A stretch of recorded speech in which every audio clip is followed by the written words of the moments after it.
कब तक शुरू होंगे स्कूल और मेट्रो? क्या है सरकार की इस पर योजना? आइए जानते हैं। बच्चे हों या बड़े, हर कोई अब कोरोना काल में घरों में कैद होकर बोर होना शुरू हो गया है। घर से बाहर निकलने को ये सभी बेताब हैं, लेकिन कोविड-19 संक्रमण उन्हें ऐसा करने से रोक रहा है। ऐसे में एक बड़ा सवाल, कब तक ऐसे रहना होगा? क्या इस महीने अनलॉक 2 खत्म होने के बाद 1 अगस्त से शुरू होने वाले अनलॉक 3 में राहत मिलने जा रही है या नहीं? क्या लॉकडाउन के 4 फेज के बाद अनलॉक 3 में भी बंद रह सकते हैं स्कूल और मेट्रो? क्या केंद्र सरकार चाहती है इन्हें फिर से शुरू करना, लेकिन अंतिम क्षण में सरकार ने इरादा बदल लिया है? आइए इन सब बातों का पता लगाते हैं। केंद्र सरकार की अनलॉक 3 की गाइडलाइन का हर कोई इंतजार कर रहा है। इसे 1 अगस्त से लागू होना है और उम्मीद जताई जा रही है कि सरकार 2-3 दिन में नई गाइडलाइंस जारी कर देगी। क्या क्या छूट मिलेगी, इसको लेकर कयासबाजी का भी दौर शुरू हो चुका है और पूछा जा रहा है कि कोरोना वायरस संक्रमण के बढ़ते खतरे के मद्देनज़र अनलॉक 3 में स्कूल और मेट्रो के संचालन को अनुमति दी जाएगी या नहीं। बता दें कि कोविड-19 के खतरे को देखते हुए पूरे देश में मार्च में लॉकडाउन लगाया गया था। लॉकडाउन के 4 फेज के बाद अनलॉक की प्रक्रिया शुरू हुई। 1 अगस्त से देश अनलॉक 3 में प्रवेश कर सकता है। इसको लेकर सरकार के स्तर पर बातचीत जारी है। अब तक इस बात के कयास लगाए जा रहे थे कि अनलॉक 3 में स्कूलों को खोलने की इजाज़त मिल सकती है, लेकिन विश्वस्त सूत्रों की माने तो केंद्र सरकार ने अंतिम क्षण में अपना इरादा बदल लिया है। जानकारी के अनुसार स्कूल के अलावा मेट्रो सेवा को भी अभी शुरू करने की इजाज़त नहीं मिल सकती है, यानी अभी फ़िलहाल स्कूल व मेट्रो के फिर से शुरू होने के लिए और इंतजार करना होगा। 68 दिनों तक 4 फेज में चलने वाला लॉकडाउन 31 मई को खत्म हुआ था। इसके बाद देश में जून और जुलाई में अनलॉक 1 और अनलॉक 2 की अधिसूचना जारी की गई थी। अब 1 अगस्त से अनलॉक 3 की नई गाइडलाइंस जारी होने की उम्मीद है। अनलॉक का उद्देश्य लॉकडाउन में ठप हो चुकी अर्थव्यवस्था को पटरी पर लाना रहा है। इसके लिए अनलॉक के दोनों चरणों में कई सेवाओं पर से बंदिशें हटाई गईं और तीसरे चरण में भी और राहत मिलने की उम्मीद की जा रही है। इस सब के बीच सबसे बड़ा सवाल, अनलॉक 3 में स्कूल खुलेगा या नहीं, इसका पड़ताल करते हैं। इसको लेकर केंद्रीय मानव संसाधन विकास मंत्रालय ने राज्यों से स्कूलों को खोलने के लिए मशविरा किया है। स्कूली शिक्षा की सचिव अनिल कारवाल ने राज्यों के शिक्षा सचिव के साथ बैठक की। इस दौरान उनसे छात्रों के स्वास्थ्य और सुरक्षा के साथ साथ स्कूलों में सफाई व्यवस्था के मुद्दे पर बातचीत हुई और उसके बाद ही फैसला लिया गया है कि फिलहाल स्कूल नहीं खुलेंगे। इस फैसले में इन बातों पर भी गौर किया गया है जिसमें स्कूलों को फिर से खोलने के लिए बच्चों के अभिभावकों से उनकी राय मांगी गई थी। मानव संसाधन विकास मंत्रालय ने अभिभावकों से बातचीत के आधार पर जो रिपोर्ट तैयार की है वह भी स्कूल को फिर से शुरू यानी अभी खोलने के पक्ष में नहीं। रिपोर्ट में इस बात का उल्लेख है कि अधिकांश अभिभावकों का कहना है कि वैक्सीन विकसित होने के बाद ही स्कूलों को खोलने की इजाज़त दी जाए।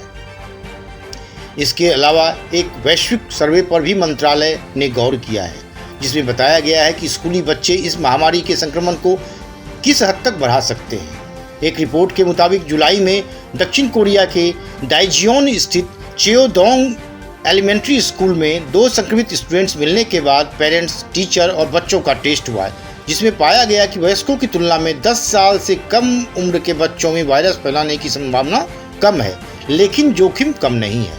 एक्सपर्ट्स के मुताबिक स्कूलों को डिस्टेंसिंग, मास्क के अलावा बच्चों और स्टाफ की टेस्टिंग के बारे में भी तैयारी करनी होगी। रिपोर्ट में माना गया है कि कोरोना वायरस महामारी के बीच दुनिया के कई हिस्सों में स्कूल खोले गए हैं। ऐसे में एक्सपर्ट्स इस बात को लेकर चिंतित हैं कि बच्चों की स्कूल में वापसी से संक्रमण तेजी से बढ़ सकता है।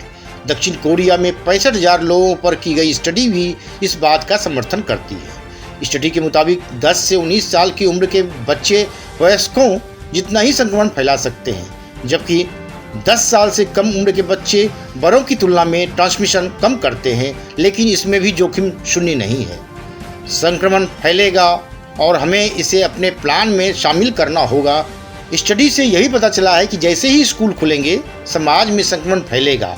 एक्सपर्ट्स ने चेतावनी दी है कि इसमें हर उम्र के बच्चे शामिल होंगे। यूनिवर्सिटीज ऑफ मिनेसोटा में इन्फेक्शियस डिजीज एक्सपर्ट्स माइकल ऑस्ट्रॉम कहते हैं कि मुझे इसका डर है कि बच्चे केवल संक्रमित या बड़ों की तरह संक्रमित नहीं होंगे, यह इसलिए कि ये लगभग बबल पॉपुलेशन की तरह है।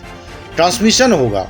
हमें यह करना है कि इसे मानना है और अपने प्लान्स में शामिल करना है। बच्चे बढ़ा सकते हैं कम्युनिटी ट्रांसमिशन। स्टडी में शामिल लेखकों ने चेतावनी दी है कि स्कूल खुलने के बाद बच्चों से फैलाए गए नए संक्रमण के मामले बढ़ सकते हैं। उन्होंने लिखा, स्कूल का बंद होना खत्म होने पर छोटे बच्चे ज़्यादा अटैक रेट दिखा सकते हैं। इससे कोविड-19 का कम्युनिटी ट्रांसमिशन बढ़ेगा। Johns Hopkins Bloomberg School of Public Health में एपिडेमियोलॉजिस्ट कैटलिन रिवर्स के अनुसार शोधकर्ताओं ने केवल बीमार महसूस कर रहे बच्चों को ट्रेस किया है। ऐसे में अभी यह साफ नहीं है कि बिना लक्षण वाले बच्चे कितने प्रभावी तरीके से वायरस फैला सकते हैं। उन्होंने कहा, मुझे लगता है यह लक्षण वाले बच्चे संक्रामक होते हैं। सवाल यहाँ उठता है कि जिन बच्चों में लक्षण नहीं हैं, क्या वे संक्रामक हैं? मिडिल और हाई स्कूल के बच्चे बड़ों से ज़्यादा तेज़ी से फैला सकते हैं वायरस। स्टडी के अनुसार यह संभावना है कि मिडिल और हाई स्कूल में पढ़ने वाले बच्चों में बड़ों के मुकाबले ज़्यादा तेज़ी से वायरस फैला सकते हैं। कुछ एक्सपर्ट्स ने कहा है कि यह जानकारी संयोग हो सकती है या बच्चों के व्यवहार से बनी हो सकती है। यह बच्चे वयस्कों की तरह बड़े होते हैं और छोटे बच्चों की तरह इनमें भी कुछ लोगों में गंदी आदतें होती हैं। वहीं छोटे बच्चों के मुकाबले इनमें साथियों से मिलने जुलने की संभावना भी ज़्यादा होती है। डॉक्टर ऑस्टरहोम कहते हैं कि हम इसके बारे में पूरे दिन कयास लगा सकते हैं, लेकिन हम नहीं जानते हैं। मुद्दे की बात है कि ट्रांसमिशन होगा। इनके अलावा कई एक्सपर्ट्स ने कहा है कि स्कूलों को संक्रमण के बढ़ते मामलों को के लिए तैयार रहना होगा। फिजिकल डिस्टेंसिंग, सफाई और मास्क के अलावा स्कूलों को यह फैसला भी करना होगा कि छात्रों और स्टाफ का टेस्ट कैसे करेंगे, लोगों को कब और कितना क्वारंटाइन रहना होगा और कब स्कूल बंद रखना है या खोलना है। सबूत नहीं होना बन रहा है चुनौती। एक्सपर्ट्स के मुताबिक वे लोग चुनौती का सामना कर रहे हैं क्योंकि स्कूल के भीतर ट्रांसमिशन के सबूत अभी तक साफ नहीं है। डेनमार्क और फिनलैंड जैसे देश स्कूल खोलने में सफल हुए हैं, लेकिन चीन, इजराइल और दक्षिण कोरिया में स्कूल को फिर से बंद करना पड़ा है। कोलंबिया यूनिवर्सिटी के Mailman school of Public Health में एपिडेमियोलॉजिस्ट जेफरी सैमन कहते हैं कि स्कूल दोबारा खोलने की सोच पर निर्भर लोग पेश किए जाने वाले सबूतों का चुनाव कर रहे हैं और इससे बचना चाहिए।